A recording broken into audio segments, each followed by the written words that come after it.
BSDLA 137। इससे related जो है अगर कोई भी क्वेश्चन आता है तो आप जो है परिचय लिखेंगे सबसे पहले। ये देखिए परिचय आप पढ़ सकते हैं यहाँ से। उसके बाद जो हमारी यूनिट है उससे रिलेटेड जो कीवर्ड्स हैं वहाँ यहाँ पर जो है मैंने अर्थ दिए हुए हैं कि जैसे संप्रेषण का क्या अर्थ होता है। उसके बाद संप्रेषण की परिभाषा दी हुई है। संप्रेषण प्रक्रिया बहुत ही महत्वपूर्ण है। इससे रिलेटेड अगर क्वेश्चन आता है तो संप्रेषण प्रक्रिया ज़रूर आएगी।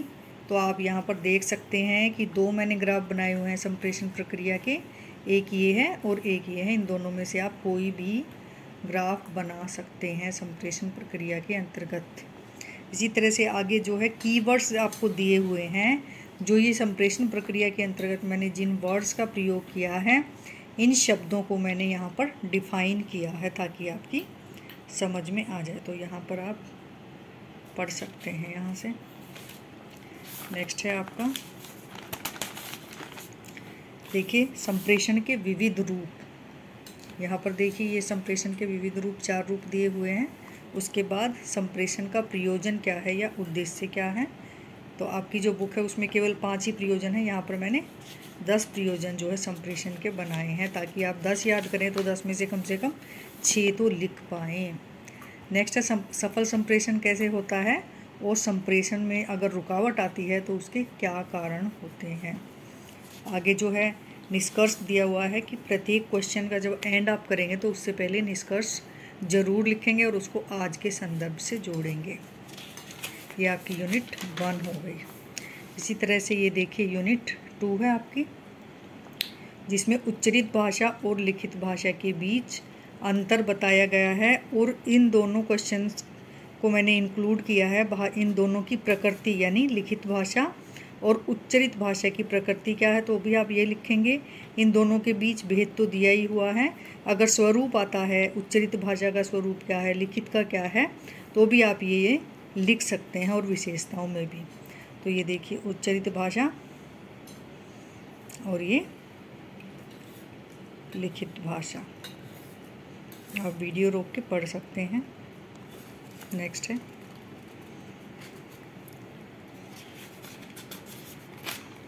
ये देखिए इसी का है आगे, उच्चरित भाषा और लिखित भाषा की प्रकृति, अंतर, विशेषताएं सब इसी में इंक्लूड हो जाएंगी। आगे जो है प्रकार्य या कार्य पूछ रखे हैं कि लिखित या उच्चरित भाषा के प्रकार्य कौन कौन से होते हैं।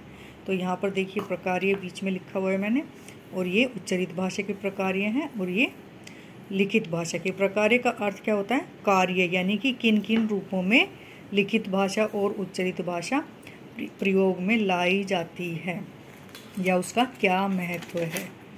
नेक्स्ट आती है आपकी यूनिट 3। यूनिट 3 से रिलेटेड जो भी क्वेश्चन बनते हैं वो दिए हुए हैं। आंगिक संप्रेषण के बारे में है ये सारी यूनिट। तो सबसे पहले आंगिक संप्रेषण का अर्थ बताया गया है कि क्या होता है, हाव भाव क्या होते हैं, आंगिक चेष्टाओं के अंतर्गत हाव भाव का क्या स्थान है। ये देखिए उदाहरण सहित पढ़ सकते हैं आप। नेक्स्ट है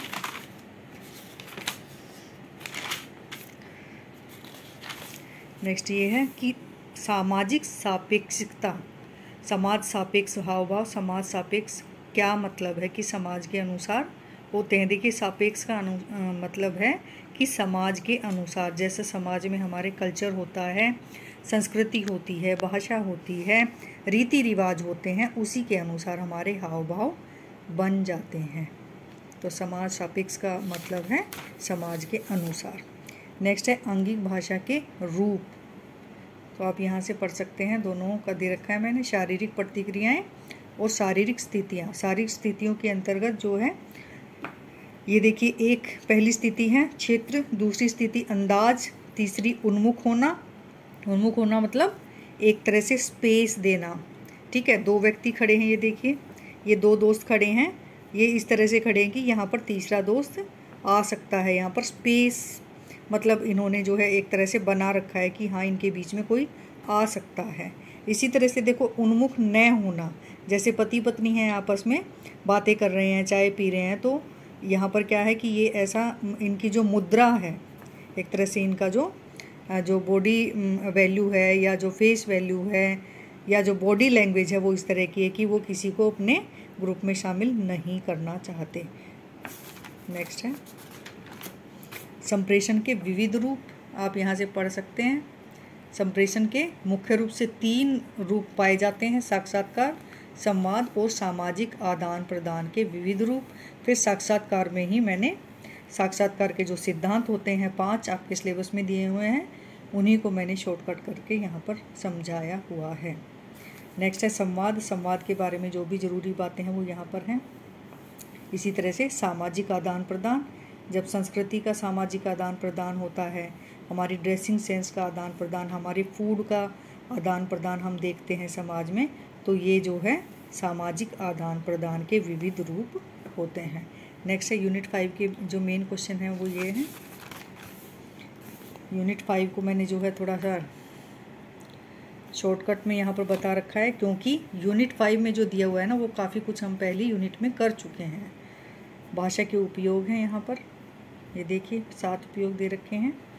फिर भाषा व्यवहार के 6 रूप हमारे सामने आते हैं, यानी भाषा का व्यवहारिक पक्ष का अर्थ क्या होता है कि व्यवहार में जो भाषा का प्रयोग होता है, व्यवहार में वह किन किन रूपों में लाई जाती है, व्यवहार में जब भाषा का प्रयोग किया जाता है तो क्या क्या चीज़ें आवश्यक होती हैं। तो यहाँ पर 6 रूप जो सामने आते हैं वो दिए हुए हैं, फर्स्ट, सेकंड, थर्ड, वक्ता, श्रोता, कथन, उद्देश्य, स्थिति। ठीक है, 5 रूप हैं ये हमारे सामने।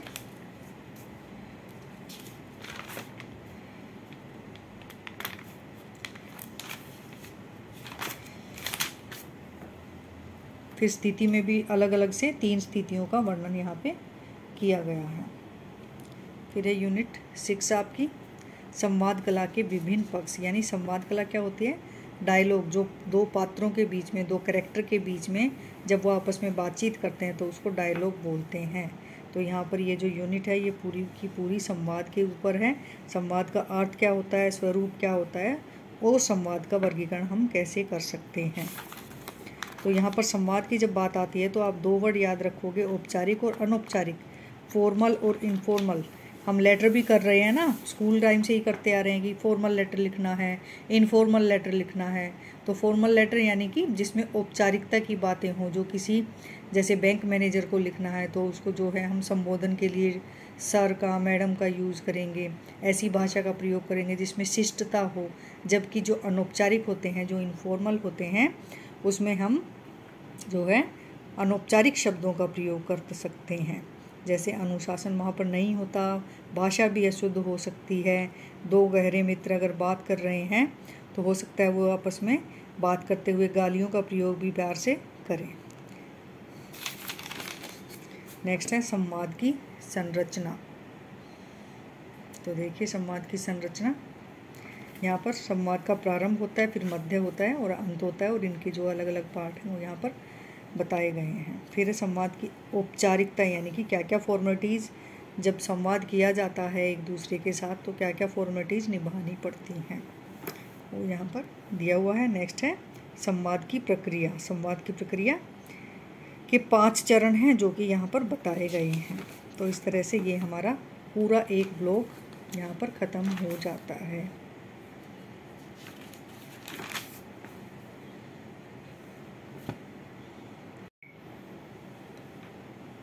अगर इस ब्लॉग से रिलेटेड आपको PDF चाहिए तो आप डिस्क्रिप्शन बॉक्स में जाकर देखिए कि किस तरह से वो अवेलेबल हो सकता है। डिस्क्रिप्शन बॉक्स में मैंने दिया हुआ है डिटेल कि आप इसका जो PDF है वो कैसे पा सकते हैं। ये written material, hand written material